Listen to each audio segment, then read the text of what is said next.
ये तो हम सभी को मालूम है कि पांडवों और कौरवों के पिता पांडु और धृतराष्ट्र का जन्म नियोग के जरिए हुआ था। उस नाते महर्षि व्यास भी उनके पिता थे।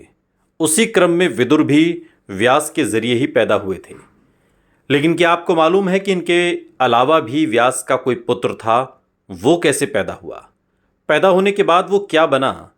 उसका जन्म भी कुछ असामान्य क्यों था? महर्षि वेदव्यास खुद पाराशर और सत्यवती से पैदा हुए थे। वेदव्यास को ऋषि पाराशर ने पाला, वो खुद महर्षि बन गए और इसके बाद सत्यवती की शादी राजा शांतनु से हुई, जिनके दो पुत्र हुए, विचित्रवीर्य और चित्रांगद। चित्रांगद का निधन युवा वय में हो गया। फिर विचित्रवीर्य का विवाह अंबिका और अंबालिका से हुआ, लेकिन विवाह के बाद विचित्रवीर्य का भी निधन हो गया। नियोग के लिए व्यास को बुलाया गया। अब समस्या ये थी कि राजवंश को कैसे आगे चलाया जाएगा, क्योंकि दोनों ही रानियों की कोई संतान नहीं थी।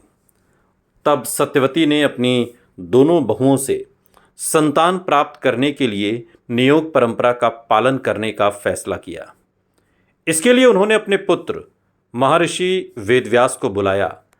इससे पांडु और धृतराष्ट्र का जन्म हुआ। लेकिन जब अंबालिका को दोबारा वेदव्यास के पास जाना था तो उसने डर के मारे दासी को उनके पास भेज दिया, जिससे विदुर पैदा हुए। और इस तरह व्यास इन तीनों के जैविक पिता थे। क्या इन तीनों के अलावा व्यास का कोई और भी जैविक पुत्र था? वैसे तो व्यास ऋषि थे, लेकिन उनकी शादी वाटिका से हुई, जिन्हें आरुणि के नाम से भी लोग जानते हैं। उन दोनों के एक पुत्र शुकदेव हुए। हालांकि शुकदेव के जन्म की कहानी भी विचित्र ही है। व्यास के किस तरह हुआ एक और पुत्र, ये कहानी बहुत दिलचस्प है। वाटिका ऋषि जाबाली की पुत्री थी। वो खुद भी आध्यात्मिक तौर पर बहुत प्रखर और उन्नत महिला थीं। ग्रंथों में कहा गया है कि शुकदेव आयोनिज पुत्र थे। वो 12 वर्ष तक माता के गर्भ में रहे। कथा के अनुसार भगवान शिव पार्वती को अमर कथा सुना रहे थे, तभी एक तोता यानी शुक ने हुंकार भरी और फिर शिव ने उस तोते को मारने के लिए त्रिशूल छोड़ा। तब जान बचाकर भागा वो शुक वेदव्यास की पत्नी के गर्भ में प्रवेश कर गया। 12 वर्ष तक वो वहीं रहा। फिर भगवान कृष्ण के आश्वासन पर जन्मा और जन्म लेते ही शुकदेव बाल्यावस्था में ही तपस्या के लिए वन चले गए। सवाल यह है कि शुक कैसे बड़े ऋषि थे? शुक खुद प्रबुद्ध ऋषि थे।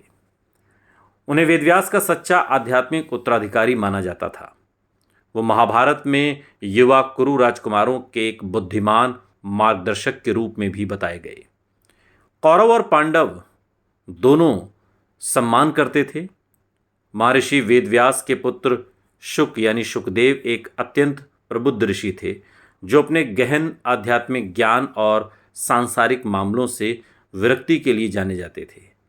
उनका कौरव और पांडव दोनों बहुत सम्मान करते थे। उन्हें भगवान भागवत पुराण के मुख्य वक्ता के रूप में भी जाना जाता है। बताया जाता है कि गर्भ में ही उन्हें ब्रह्म ज्ञान प्राप्त हो गया था और इसी वजह से वो जन्म लेते ही सांसारिक मोह से मुक्त होकर वन की ओर चले गए। शुकदेव ने महाराज परीक्षित यानी अभिमन्यु के पुत्र को मृत्यु से पहले 7 दिनों में भागवत पुराण का उपदेश दिया था, जिससे परीक्षित को मोक्ष प्राप्त हुआ।